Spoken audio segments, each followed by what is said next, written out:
today is to get the unity that you want for all Moors, wherever you are in the world, to be together. And you have to have a functioning government. And World Service Authority is actually the administrative branch of a government called the World Government of World Citizens. I should step out in front of the podium. But that government is in microcosm. You probably never heard of it before unless you've talked to me before or come by World Service Authority's office. So how can we claim governmental status? Just like how can you claim a Moorish government status? Well, where do governments start from? People. Yes.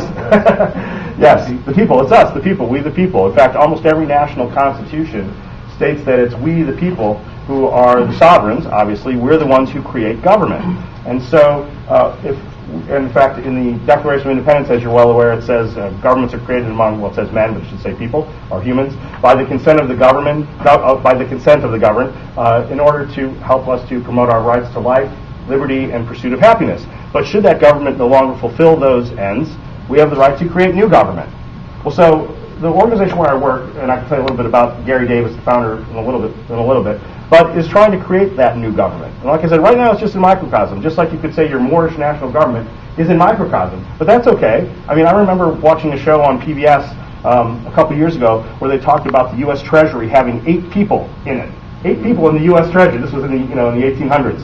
So it's kind of funny when you think about now the U.S. Treasury is this big hulking bureaucracy, and thousands of people work there. Well, it had to start somewhere. Governments have to start somewhere. And I mean, I really, being in Philadelphia, which is, I guess, a historical city for government creation, I'm so happy to be here, and I'm happy that you're here talking about this today. Because the last time I went to an event, unfortunately, it's been too long, but it was back in 2002 at the Roots Activity Learning Center in Washington, D.C. I don't know if any of you were there, perhaps, but the same issue came up, which is an issue I'll bring up at the very end of my talk, but that is, how do we get unified? How do we come together? How do we make this legitimate?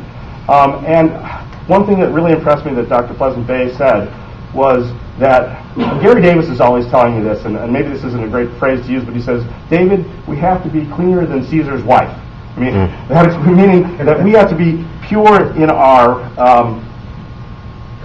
motives, pure in how we do things. I mean, we have to be on the side of right, be on the side of good, be on the side of love, truth, peace, freedom, and justice. And unless we are, then, if we're just in this to try to line our pockets with gold, I mean, I make probably a third, fourth, probably a fifth of what most lawyers make, because the organization where I work is a nonprofit organization. I mean, I could be out there. Gary Davis always says, David, why aren't you out there working for some corporation or some place where you could be making 5 times the amount of money? And I always tell them, well, that would be boring.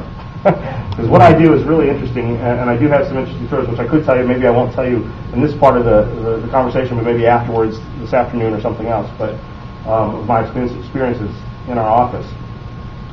But so it's that unity issue and fulfilling these principles that I think is really most important for your meeting today. And this is really just a start. I mean, you have questions. I heard you saying, how is this going to work? How is this going to function? And that's important. You've got to ask those questions. You've got to be critical. You've got to demand from your government, which is part, and you're part of it, and that's why you've got to demand it, because you've got to have the answer too. How is this going to function? And the only way to come up with that effectively is to do it together. Okay, you have to work together on this. And there's going to be egos, probably. I mean, we're human.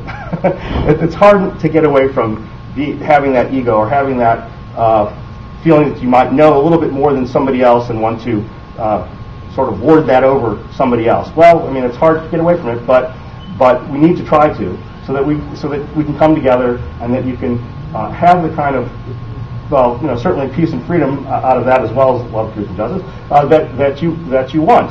And so you've got to determine what your goals are going to be in the end. And I would like to see more people at this next meeting, hopefully not in another 10 years, but in the next Moorish American meeting that I come to. Hopefully, it won't just be the leaders of the communities, but a whole big group of people to come together.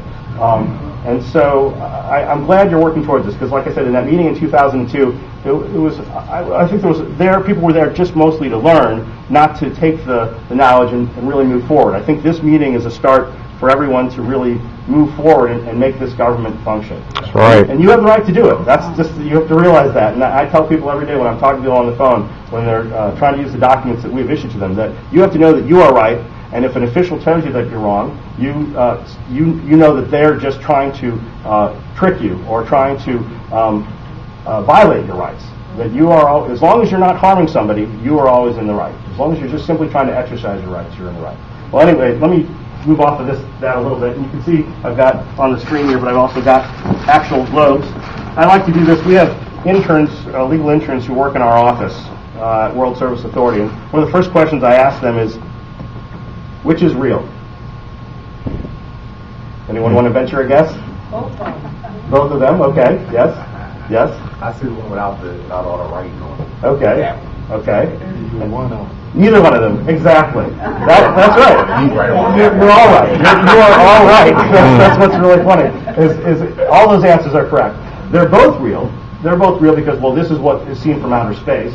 This is how human beings are actually living sort of nowadays, by putting up borders, actual borders, putting up barbed wire and walls and gun turrets to prevent people from traveling the way they used to on this world. So in that respect, this is true too. Now, of course, neither are really real. Well, these are just plastic balls, but that makes them not real. But neither of them are really real because it's really what our perception is. Right. Okay? It's really what our perception is.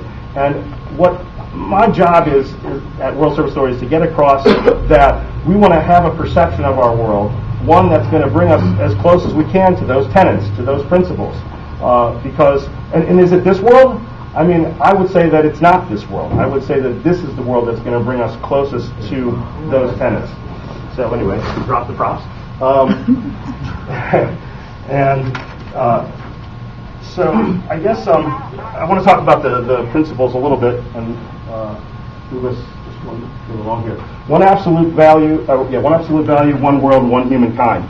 Those are the three basic tenets of the world government and world citizens. And I think certainly out of all of those, one absolute value is the tenet or principle that most brings in love, truth, peace, freedom, and justice. Because when we say one absolute value, what does that mean? That means, well, it means these concepts.